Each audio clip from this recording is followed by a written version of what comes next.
Okay, this video is a green test correction video for linear motion multiple choice.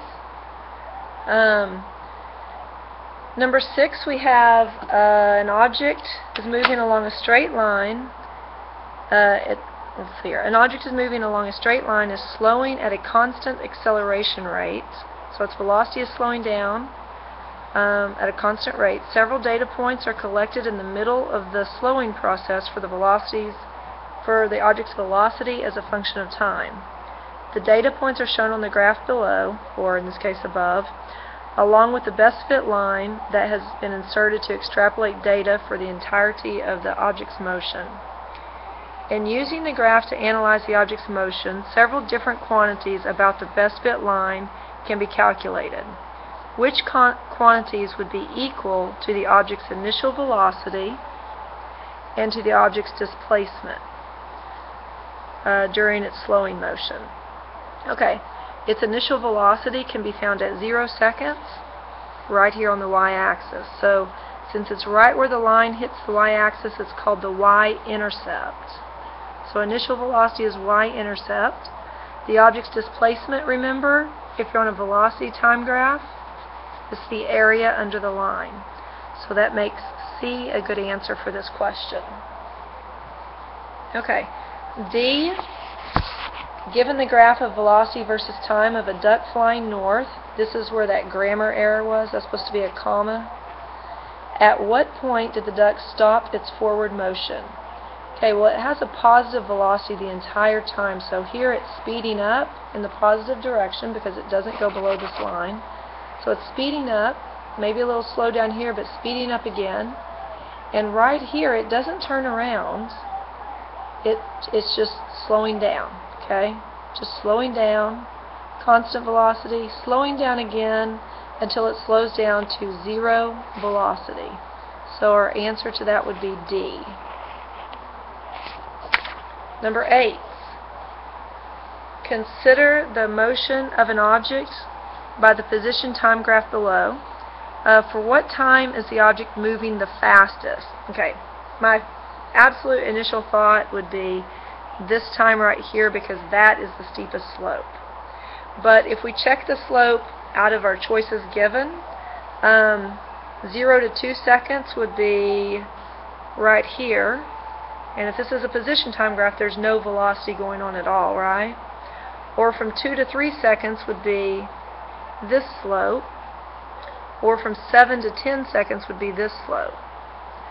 So can you see that this is a steeper slope than this? Okay, this slope compared to this slope, this one is steeper. But if you're not sure, go ahead and calculate the actual slope. So, pick your y2 minus y1. Sorry, this would be y2. Your y2 minus y1.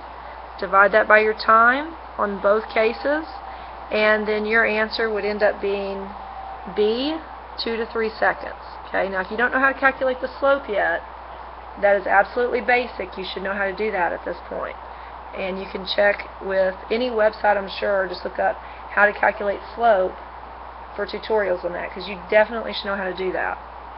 Okay, for 9 and 10, after 6 seconds, well, let's see here, we got the motion of a circus clown on a unicycle moving in a straight line is shown in the graph below. After 6 seconds, how far is the clown from the original starting point? So right here, okay, at the end of the 6-second mark, what is the displacement here? So you're going to have to break this up into 4 different shapes. Okay, break that up into 4 different shapes. We want to know the displacement during this first 6 seconds. That's how far the clown will be at the end of 6 seconds. Okay, so we have a triangle here, so that's going to be 1/2 base times height. Right here, 1/2 base times height. And then, I don't even know, I can do this in one. I don't have to do that in 2 shapes. I can take this entire rectangle right here, and so really I just need to do 3. And if I have a rectangle, it's base times height, right?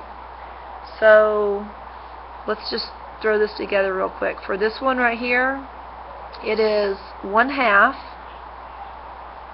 times the base, which is from 4 to 6 seconds long, so that's 2 seconds long, times the height, which is from 6 to 10, so that's 4 meters per second high. Seconds cancel. 2 times 4 is 8, times a half is 4 meters. Okay? And then this triangle is 1/2 times the base, which is also 2 seconds long. And the height here is 6 meters per second. Seconds cancel. 2 times 6 is 12, and 12 times a half is just 6 meters. And then right here, this square rectangle is from 2 to 6, so that's 4 seconds long. We don't have to put the half in front of it this time because it's not a triangle. Just base times height times 6 meters per second. So seconds cancel, and that's 24 meters. So 24 plus 6 is 30, plus 4 is 34 meters. So 9 should be C. And then 10, what would be the acceleration of the clown at 1 second? So this is a velocity time graph again. So at 1 second, which would be about right here, we need the slope of the line surrounding that. Since that's a constant slope, I could get the slope of any 2 points on this line to get the acceleration. Remember, the slope of a line on a VT graph is acceleration. So calculate the slope of that line, and you should come up with C, 3 meters per second squared. I'm going to go ahead and just give one example, kind of running short on time here, but y2 minus y1, so that would be 6 minus 0, would be 6 meters per second, divided by x2 minus x1, 2 minus 0. 6 divided by 2 is 3 meters per second squared. Okay, make sure you bring your corrections to class so you can take the retake and go ahead and watch the other video. That would be a good thing to do.